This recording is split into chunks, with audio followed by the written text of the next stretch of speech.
Civilians के फौजी अदालतों में ट्रायल्स के खिलाफ अपील पर समाअत के दौरान जस्टिस जमाल मंदुखेल ने इस्तफसार किया कि सिविलियंस का ट्रायल कोर्ट मार्शल लॉ कहलाता है। अदलिया मार्शल लॉ की तौसीक करती रही। क्या गैर आईनी इकदाम पर जजेस भी आर्टिकल 6 के जुमरे में आते हैं?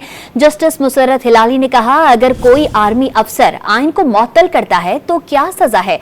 जस्टिस हसन अजहर रिजवी ने रिमार्क्स दिए कि ज़ाब्ता फौजदारी में लिखा तो सब है, लेकिन कानून के मुताबिक ट्रायल न होने पर ही अपील होती है। अदालत फौजी अदालतों के ट्रायल्स का जायजा लेने का इख्तियार रखती है।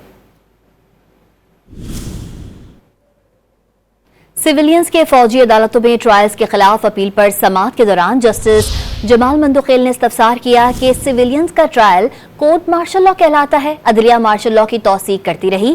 क्या गैर आईनी इकदाम पर जजेस भी आर्टिकल 6 के जुमरे में आते हैं? जस्टिस मुसर्रत हिलाली ने कहा, अगर कोई आर्मी अफसर आइन को मुअत्तल करता है तो क्या सजा है? जस्टिस हसन अजहर रिजवी ने रिमार्क्स दिए कि ज़ाब्ता फौजदारी में लिखा तो सब है, लेकिन कानून के मुताबिक ट्रायल न होने पर ही अपील होती है। अदालत फौजी अदालतों के ट्रायल्स का जायजा लेने का इख्तियार रखती है।